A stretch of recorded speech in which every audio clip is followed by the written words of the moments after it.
waja na n'anya mbatala osi m deze 1 million be m iwelie nsị gị waja iwewere ya na iwele ntụ ga alụsị si m na ọ nwere ebe alụsị ga-eme gị ntụ ga alụsị nwụrụ ntụ ga alụsị igbu mmụọ ga anya lọd ya dị a nzulu tọwel bịa ifuru nwere ebe alụsị ya eme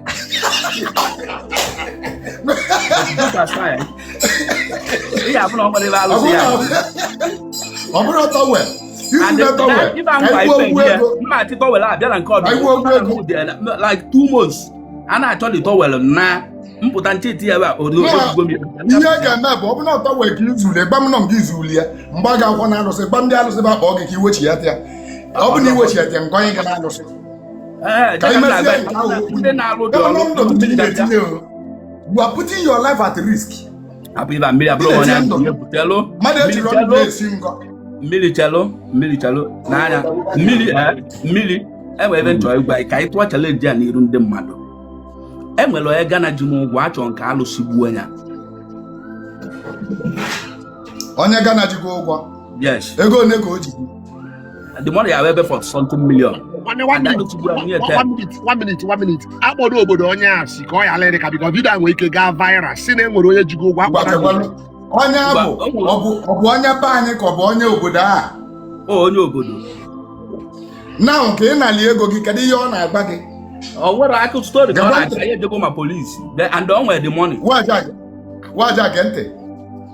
ihe ga-eme na alụsị ama mgbu mụ na m ji gị ụgwọ for instance ka m kọwalị gị ihe na ọdụkọ ji gị ụgwọ na ihe ga-eme na alụsị ama mgbu ọdụkọ bụ na ị bịara bịa tụọ ọdụkọ na alụsị na o ji gị ụgwọ ọ bụ na ọdụkọ na-ayọ gị ayọ na nye ejiri ego ọ bụgwuola eziokwu na ọdụkọ ejiri ego alụsị ga-arapụ ọdụkọ iwe ike ibu ọdụkọ ụzọ wee nwụ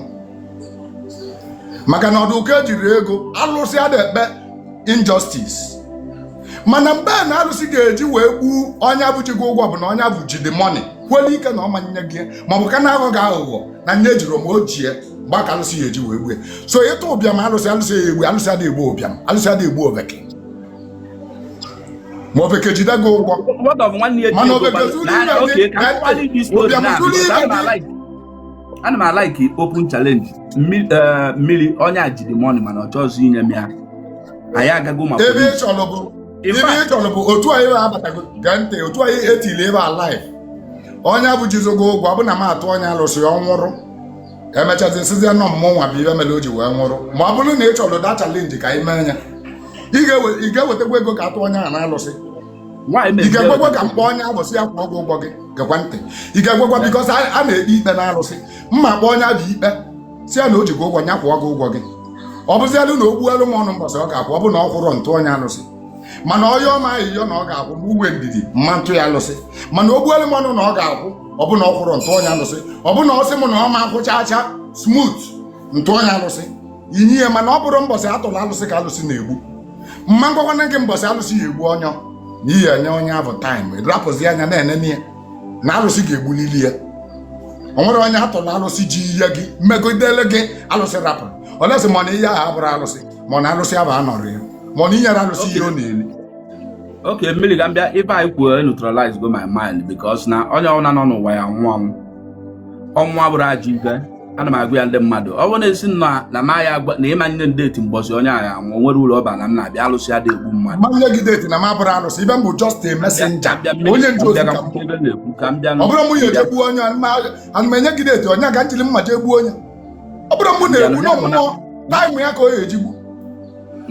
mmiri ka bịa ya bụ na mmụọ akpụ isi onye ka na-agwa ndị be anyị na mmụọ niile a na-asị na-alụ ọrụ okpuru isi somebody ji m ụgwọ na Ghana na-agwa gị nwa nwanne m na m chọrọ ka mmụọ kugbuo ya ka ọ nwụrụ ka obodo ndị beba mara na ibe na-eme isi na ịma ngwa ka ndị be anyị ji wee tụọ n'inu si na obeke mụta nta atụ osisi dị n'ọfịa agụ na ka ndị be anyị ji wee tụọ n'inu si na ọ dị mmụọ ka ọ dị mmadụ ụwa agụcha ọ bụrụ otu ọ bụ o si dị gị ka o si wee dị mmụọ na mmụọ na-ekpe ikpe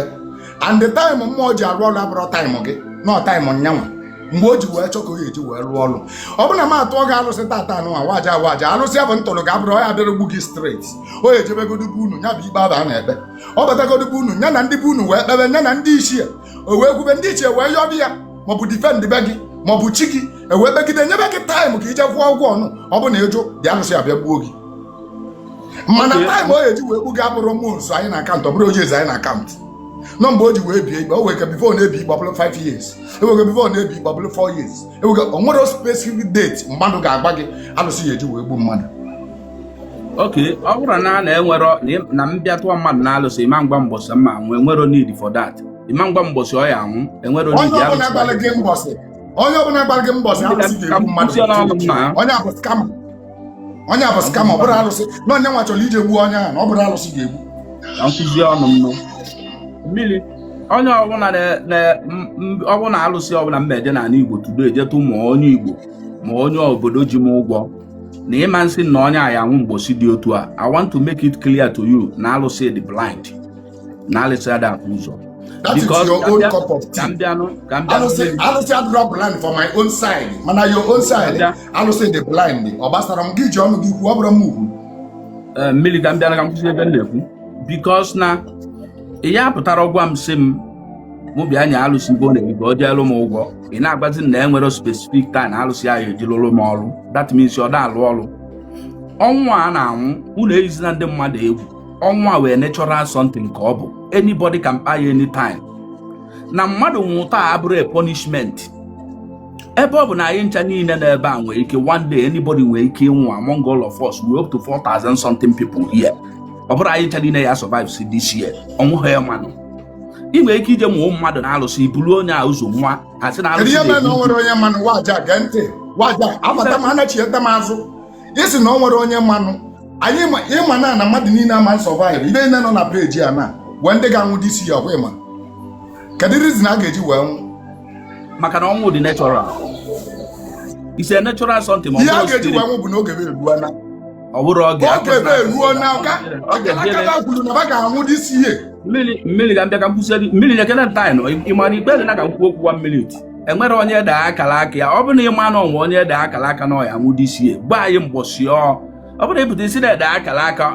ife a bụ ife ma anyị ji anwụrụ na anyị na out of carelessness here na Africa. Mana ịpụta si na-edego akala aka mmadụ na ọya nwụ this year ikwuenu mgbọsi ọ ebe ọ bụ na ị nwere the spiritual power to see na mmadụ ya nwụ this year ị nwezi the ability or the spiritual power to see the death. That means yo ife na-abụrụ eziokwu because na ọ dị starting na onye ọbụla otu anyị nọkịta anyị pụta gosiara m ọbọsị na ndụ m dị eje nkwuchi elu trela ezi trela alịa m enu. So ọ bụ na anyị na-akụziri ndị mmadụ onye ka m na-agba n'elu ibe anyị gba na ndụ m dị ọ dị ọsị n'ụlọ